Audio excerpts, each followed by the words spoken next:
Which is perfect for what we're going to do tonight as well, because what I want to touch on is, let's go back to the hypnotic interview. We've spent a lot of times investigating a problem. We've spent a little bit of time here and there. What do we do at this point? What can we do here? Here's the mindset.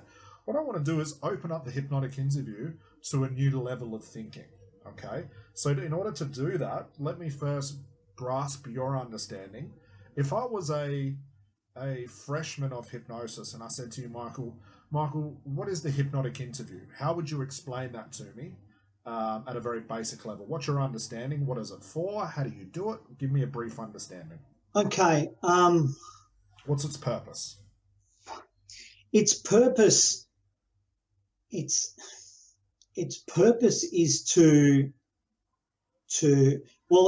there's a number of things that the hypnotic interview does. Mm-hmm.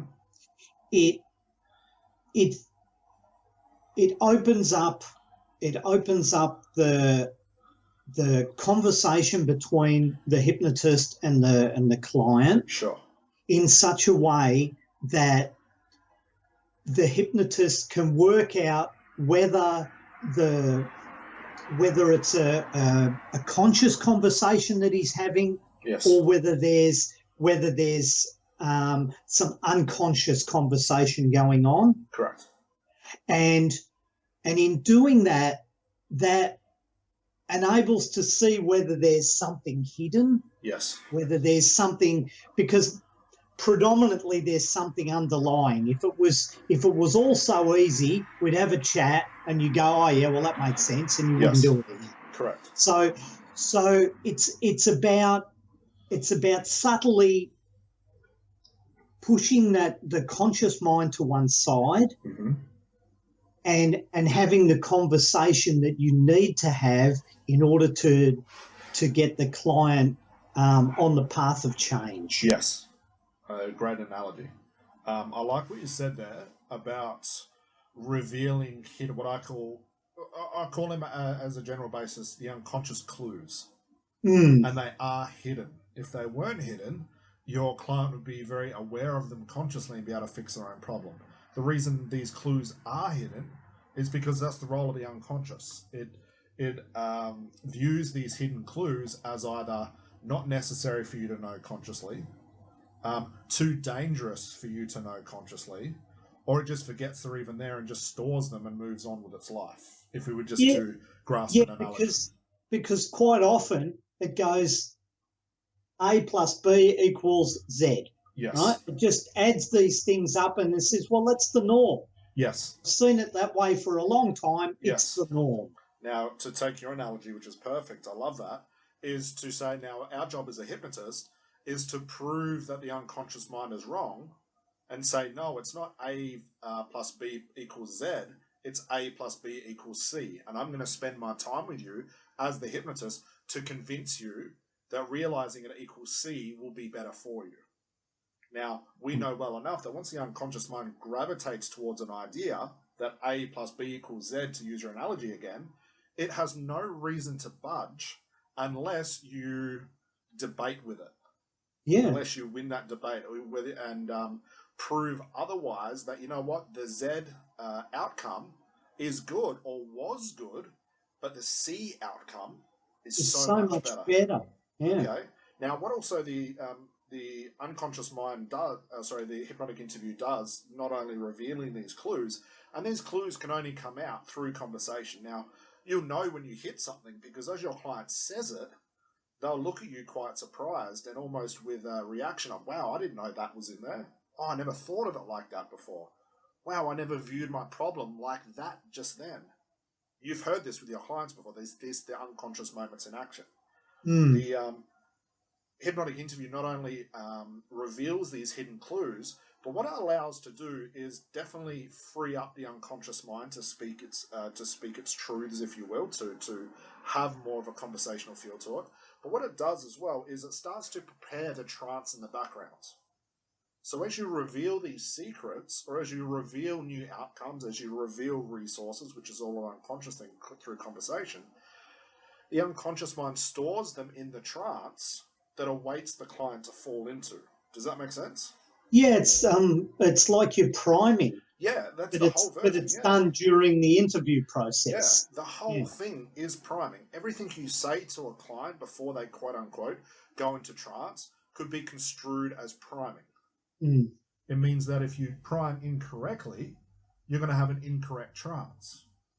If you prime everything correctly, reveal the hidden secrets, reveal all the thing a client needs to be aware of, once they're in trance, these things are waiting there for them. It's like creating a line of different things that a client's going to meet inside of the trance. Okay? So the hypnotic interview, when done strategically and done well, it prepares all these things, like preparing the cake on one of those cooking shows that the cook brings out and says, this is what I prepared earlier. They show you the ingredients, they show you how to mix it up, but there's some sort of lag time in cooking time. View that as the trance. Yeah. Okay?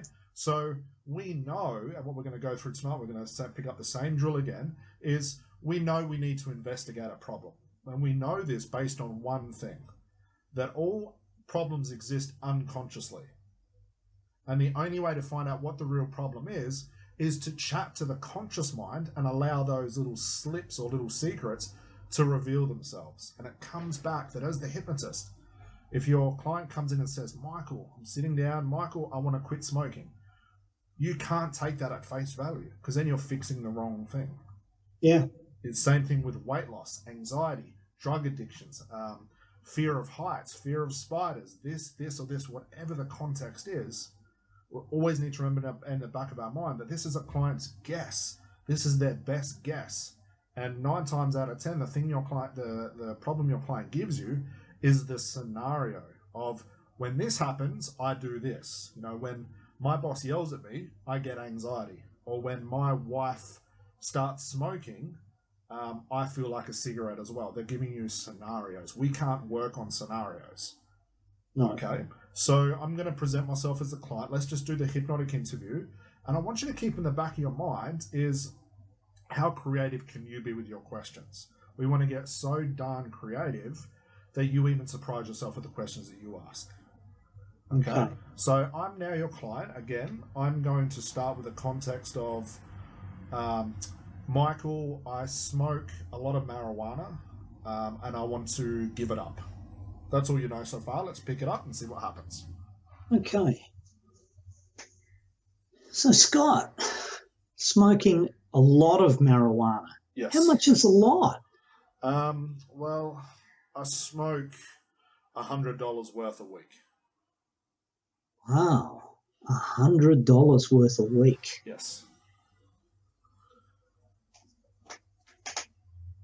What do you think that is? It just relaxes me. You know, I'm such a negative and stressful person that the only way I can feel relaxed in my life is just to smoke marijuana.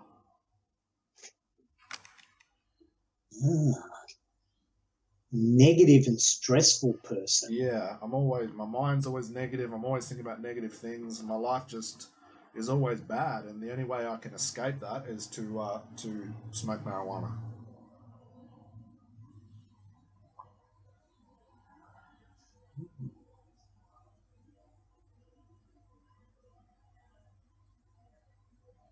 So it's something that you need to escape. Explain that to me. It's when I'm feeling negative and angry about my life, I get really, really depressed, and it's just like an escape for me. It's like I get to escape my horrible life that I live in.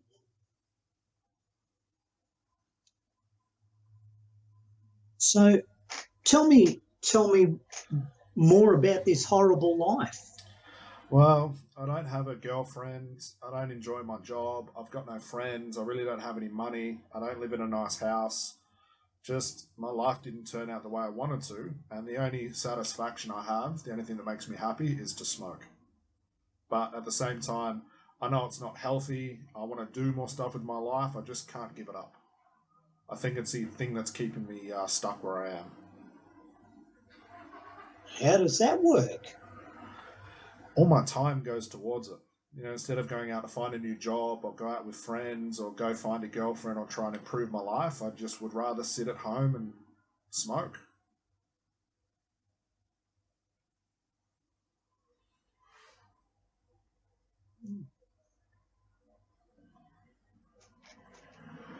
Wow. So let's pause right there. Excellent job so far. Isn't it nice you can just ask simple questions and just allow your client to elaborate on everything for you? Yeah. So it's a lot easier than being inside your head going, oh my God, what technique can I use? How do I turn that around to suit them? How do I make this positive? How do I do this? We're not even there yet. No, I'm just, you're giving it all to me. I'm just, just waiting. Just wait. Yeah. Why should we do all the work as the hypnotist? We just get paid for it. Let them do all the work. So what do we know? There's a couple of things I've been pointing the conversation to suit a couple of elements. What do we know? Let's break it down. Well, he hates his life. Yes. So it's a major element. Yes. Yeah. He's depressed about it. Yep. Right? So they're holding hands with one another. Yep. And then I've got no friends. Yes. I haven't got a girlfriend. Mm-hmm. You know, they're all starting to perpetuate into this big whirlpool. Correct. Right? And the marijuana smoking is probably just, putting a filter over the top of the whirlpool so he can't see it as much. That's it, yeah. It just becomes a big Band-Aid at that point. Yeah, it's still there. Yeah. And it's costing him. Yeah. So, now there's more money for it. Mm-hmm. And, how am I ever going to afford a big house? And how am I ever going to do this? And, yes. and it's just getting, it's getting worse and worse. Yes. So what would you say, being we know what an unconscious loop is, we know the acronym of the unconscious loop being the constant life loop that people get stuck on, like a train track where the problem meets the solution meets the problem, and our clients get caught in this loop that they can't get out of. Yeah. What's the loop he's caught in? What's the conflict he's presented to us? Well, there's the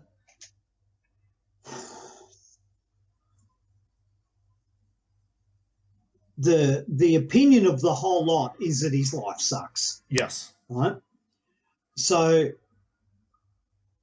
at some stage, one of these things has happened, right? And it's then that problem has occurred, and it's picked up another one on the way around. Yeah. Right.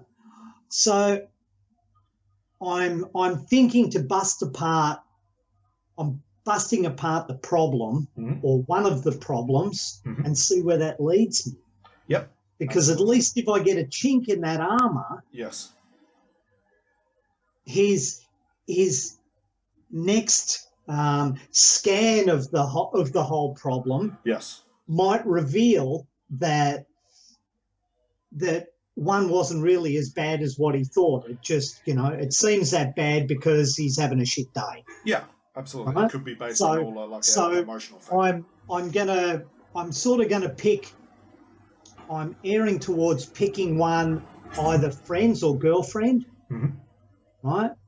And just explore that a little bit more and ask, well, have you always not had friends? Tell me about that. Excellent. So just to recap on what you're saying, just so I'm on the same page, we start to narrow in on one of the examples he's given us and just see where that takes us. Yeah. Just to bust it open, because if I've got some similarities, correct. If I've got some similarities there, then I know that's probably edging towards the root cause of it. Yes, absolutely. Okay. So let me point this out as well. I think this is really important, and I agree with you 100% where you could take this. And realistically, we know all roads lead to Rome. We just have to start somewhere. By doing this interview, we've only been doing it for a minute or so. What are we telling the unconscious mind indirectly by just picking apart the problem? What are we alerting the unconscious mind to? Remember, as far as we're preparing the trance, with this hypnotic interview? What are we alerting the unconscious mind to?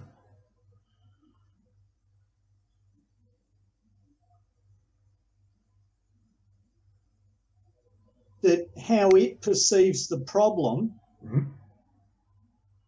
may not be the problem. Definitely part of it, absolutely. And that trying to solve it in the way that it's currently solving it is probably not the answer. Yep, definitely. Right? Because, he's coming back with, well, I smoke this, it makes me feel better, but it's not getting me to where the end game is. Yes. House, girlfriend, friends. Yes. It's not getting me there. It's, it's just a bit of a Band-Aid, as you said before. Yes. So you can hear that conflict right there you just mentioned there, which is perfect, is, and we'll come back to the question in a moment, is our client sitting here saying, I want to give up X, but by doing X is the only way to escape Y. The more X I do, the more I escape. But the more I escape, the more I'm not getting out of my life. So you hear the loop he's caught in. Yeah. Okay. Now, what we're doing as well with this, with the hypnotic interview, is we're alerting the unconscious mind indirectly to say, hey, there is something wrong in my life. You need to fix it. Because unless we make the unconscious mind aware of it, right now, it still believes that smoking marijuana is a good thing. Because it's made that decision at some point in this person's life that this is the only resource I could find, and why would I change it? So by just talking about a problem, getting the pain is like turning on the danger light or the pain light inside of a client's mind. The unconscious mind says, oh, hang on, my job is to avoid pain. Why is that light flashing? I better go look at what this is. Doesn't mean it's going to break it apart and say, oh, Michael, I never knew this was a problem. I'll just fix the drug addiction right now. Not at all. But we have to make the unconscious mind aware and say, hey, this loop you've got this person of smoking marijuana is no longer valid in this person's life. You need to fix it. Now the debate comes up with the unconscious mind. We have to converse with it enough so it comes up with something new. So this is where the preparation of trance comes into it. Does that make sense? Yeah. So by getting pain, by having our client feel it or attach to the problem, the unconscious mind starts to attach a new outcome only, and this is, I think, the fun bit, only if you're a good enough hypnotist to put on a good debate. Yeah. If you're not good at what you do as the hypnotist, the unconscious mind will just say, look, I don't believe in what you're saying. I'm not going to change. You haven't given me any valid reasons to change. The valid reason has to be so valid, the unconscious mind goes, oh, I never thought of that. That's way better than what I come up with. I'm going to do that instead.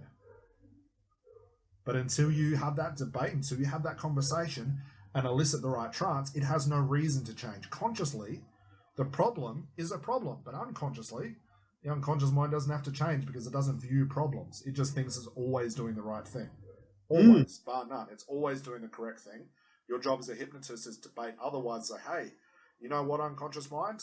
That was good 10 years ago, but not now. You're actually hurting this person by having this loop. And then you get the unconscious mind's attention, and then you have to sweet talk her like you would with a woman at a bar or something to go home with you, to excuse the bad metaphor.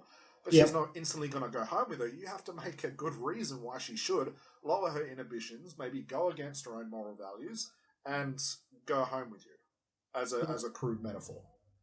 Okay, so the conflict, which I think is important, and this is what all your clients will go through, there has to be some sort of conflict in thinking. Let's take weight loss. I want to lose weight, but it's really, really hard work. But I want to lose weight, but it's really, really hard work. I want to lose weight, but it's really, really hard work.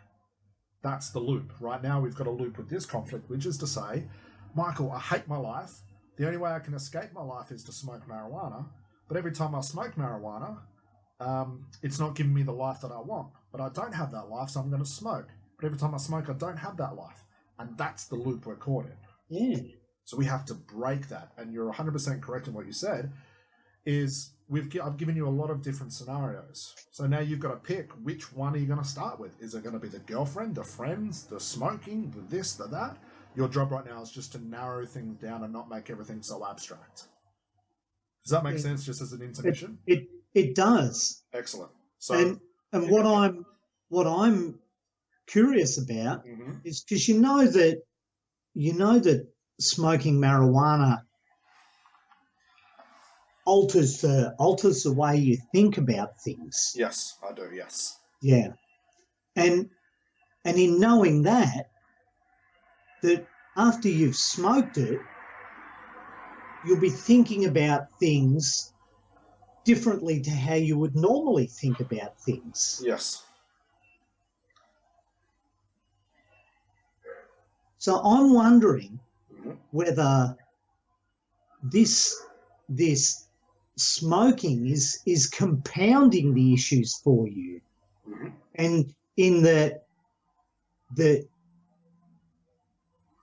yeah, it's fine while you're having a smoke, and you might be smoking with your mates, Mm-hmm. right? But at the end of the day, the cost of it is, it's undermining all your good work. Yeah, I agree. And the health side. So tell me about the friends. Well, the only friends I do have smoke. And I just get worried that if I give up smoking marijuana, I don't want to lose my friends. I think it'd be really, really hard to not smoke around them because it's what we all enjoy doing. But I want more out of my life. Okay, so tell me, did you? I mean, we all have friends. Mm-hmm. Did you have friends before you smoked? Well, they're all my childhood friends. I've had the same friends for the last 20 years. And, 5 years ago, I didn't care about the smoking because we all enjoyed it. We just liked to hang around and just do what friends do. But now I realise that my life sucks. I want more. I turned 30 years old this year, and I don't want to spend another 5 years doing this. I just don't know how do I move on past this? That's what I can't figure out. The question I've got is are you smoking for you, or are you smoking for your friends? Good question. I think I don't enjoy it as much as I did, but it's my only escape from my crappy life. So if you didn't smoke, your life would improve. Mm-hmm. Yeah. But you're fearing losing your friends. That's part of it, yes. Right? So if your life was to improve, would you have more friends or not more friends? Or have I got it wrong? I'm not sure. I just don't know how to get past this. It's the only life I've known, and I just don't know how to move on. I just don't know what to do. Don't know what to do.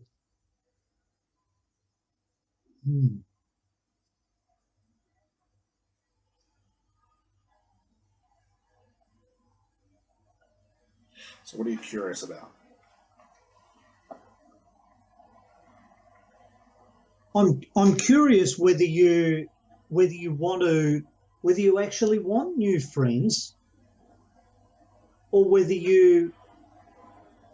is this a fear of disappointing the friends that you have for the sake of getting new friends and a better life?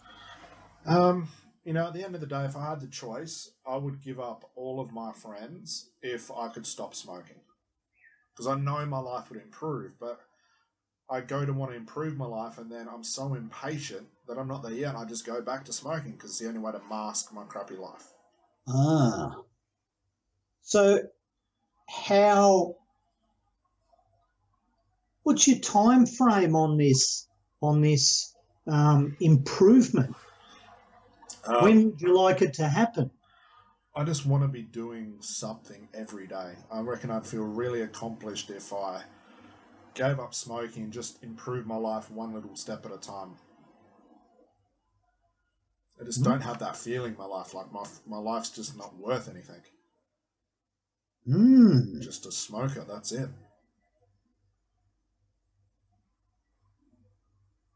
Tell me more about this not worth anything.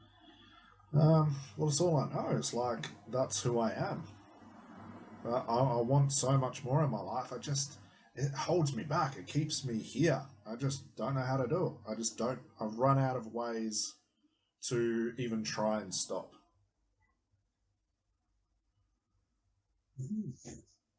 Well, that's funny, because I wouldn't have thought that coming to see me would have been running out of ways. I think this is my last that's option. My okay. last real thing I could think of. Okay. So let's pause right there. Beautiful job. What have we just found out that's important? He's at his wit's end. Very much so. How do we know this? What did he say?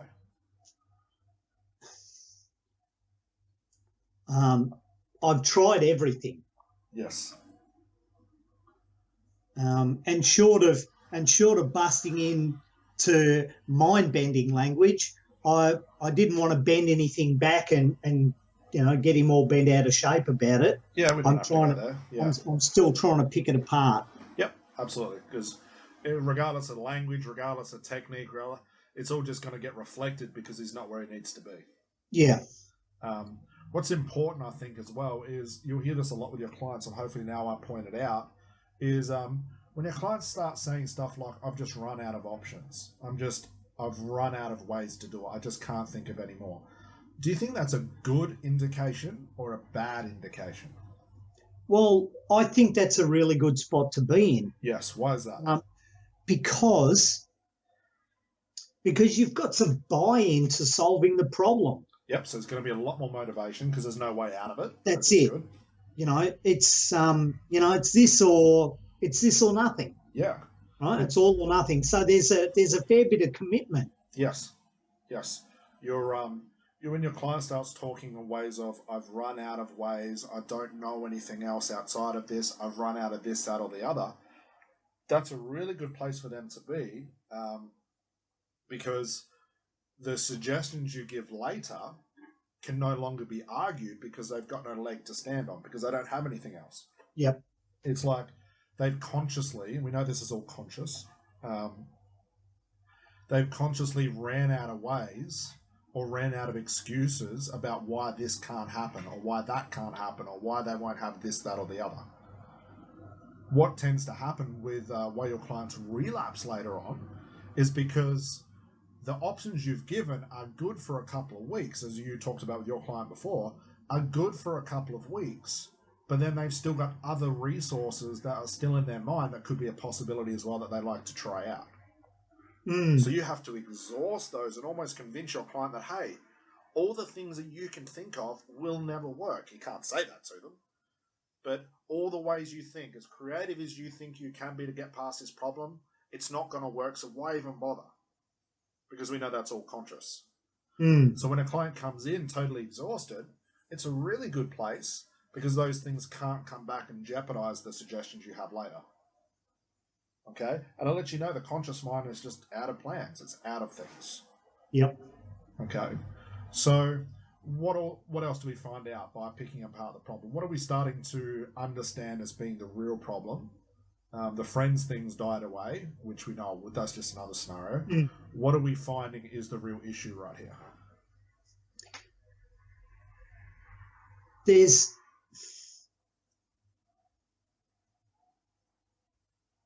He would like to get rid of it as quickly as possible. Correct. But there's some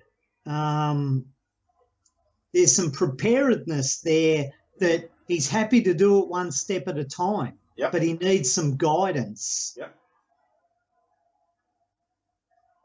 So what do you think the real issue is? That's his way out of the problem, which I think is good. So he's goal orientated. What do you think the real issue is? It's this feeling of self-worth. Yes, absolutely. When your clients start talking about their identity, that's really, really deep. I can remember having a client one time, I can't remember the context, but I always remember she said this to me. She said, I'm a mum and that's all I am. Okay? So I can't remember the context of the problem that came in, but when it started to come up with an identity issue, that's really deep stuff. Mm. And we know that's really unconscious. All the other stuff he's talked about, friends, smoking marijuana, this, that's all conscious. We can't get lost in that. But when a client starts to say, well, I don't know if I'm worthy of this. I don't know if I'm allowed to do this. I don't know if I have the spirit in order to do this or have that or want this or whatever it is. When a client starts talking about themselves as an identity, they're the things you need to pick apart. Because this worthiness thing has some really deep unconscious stuff in it that needs to be let go of. This is where the unconscious mind has connected, if we just use the metaphor itself. It's latched onto that. Yeah, marijuana is the only way that you can have a good identity. So if you take away the marijuana smoking, the unconscious mind has an identity issue, and it won't allow that because that's some deep stuff. Yeah. So now we have to debate with the unconscious mind and find out what's the link to identity? What's the link to this worthiness stuff? What are you so hitched on giving them an identity as a marijuana smoker? Why haven't you given them something else? That's where an investigation needs to turn to.